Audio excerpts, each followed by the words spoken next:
গাজা যুদ্ধ থেকে শুরু করে ইরানের সরাসরি সংঘাত, ইসরায়েলের প্রধানমন্ত্রী বেনিয়ামিন নেতানিয়াহু এখন সারা বিশ্বের আলোচনার কেন্দ্রবিন্দু। কিন্তু প্রশ্ন উঠেছে, ইসরায়েলের সবচেয়ে ক্ষমতাধর এ ব্যক্তি বর্তমানে কোথায়? একদিকে হিজবুল্লাহর ড্রোন হামলা, অন্যদিকে ক্ষুব্ধ বিক্ষোভকারীদের হাত থেকে বাঁচাতে নেতানিয়াহুকে এখন প্রতিনিয়ত স্থান পরিবর্তন করতে হচ্ছে। জেরুজালেমের সরকারি বাসভবন ছেড়ে তিনি কখনো থাকছেন ব্যক্তিগত ভিলায়, আবার কখনো মাটির তলার সুরক্ষিত বাংকারে। জেরুজালেমের বেলফোর স্ট্রিটে অবস্থিত বেত আগিয়ন বা প্রধানমন্ত্রীর সরকারি বাসভবন। দীর্ঘ 2 দশক ধরে এটাই ছিল নেতানিয়াহু পরিবারের ঠিকানা। কিন্তু 2021 সালে ক্ষমতা হারানোর পর তিনি যখন 2023 সালে পুনরায় ফিরে আসেন, তখন থেকেই বাড়িটি সংস্কারের নামে পরিত্যক্ত অবস্থায় পড়ে রয়েছে। সমালোচকদের মতে নিরাপত্তা ও বিক্ষোভকারীদের চোখে এড়াতেই এমন সিদ্ধান্ত। বর্তমান পরিস্থিতিতে নেতানিয়াহুর মূল ঠিকানা ছিল জেরুজালেমের গাজা স্ট্রিটে অবস্থিত তার ব্যক্তিগত অ্যাপার্টমেন্টে। জেরুজালেমের বাইরে তেল আবিব থেকে কিছুটা দূরে সমুদ্র উপকূলীয় শহর সিজারিয়ায় রয়েছে নেতানিয়াহুর একটি বিলাসবহুল ব্যক্তিগত ভিলা।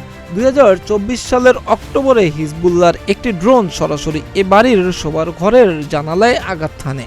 যদিও সে সময় তিনি সেখানে ছিলেন না, তবে হামলাটি ছিল বড় একটি বার্তা।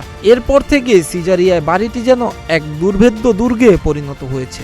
বাড়ির চারপাশে গড়ে তোলা হয়েছে ড্রোন প্রতিরোধী বিশেষ দেয়াল এবং উচ্চ ক্ষমতা সম্পন্ন জ্যামার। নিরাপত্তা বিশ্লেষকদের মতে নেতানিয়াহুর নিরাপত্তা শুধু এসকর্ট গাড়িবহরের মধ্যে সীমাবদ্ধ নেই। বর্তমানে তার অবস্থানকে ক্লাসিফাইড বা অতি গোপনীয় হিসেবে রাখা হয়। গোয়েন্দা সংস্থা শিন বেত তাকে নিয়ে প্রতিনিয়ত ভিন্ন ভিন্ন বাড়িতে থাকার পরামর্শ দিচ্ছেন। যুদ্ধের সময় যখন ইরান বা হিজবুল্লাহর ক্ষেপণাস্ত্র হানা দেয়, তখন নেতানিয়াহু কোথায় যান? এর উত্তর হলো জাতীয় ব্যবস্থাপনা কেন্দ্র বা ডুমসডে বাংকার। জেরুজালেমের পাহাড়ের নিচে শত শত ফুট গভীরে অবস্থিত বাংকারটি পারমাণবিক হামলা সহ্য করতে সক্ষম।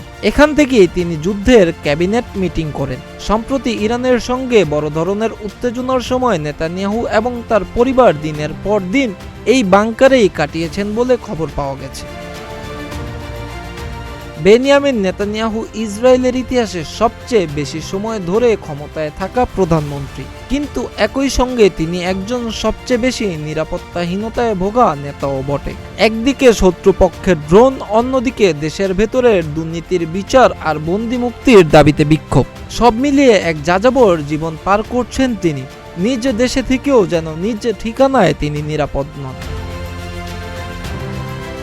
মিরাজ হোসাইন, প্রতিদিনের বাংলাদেশ।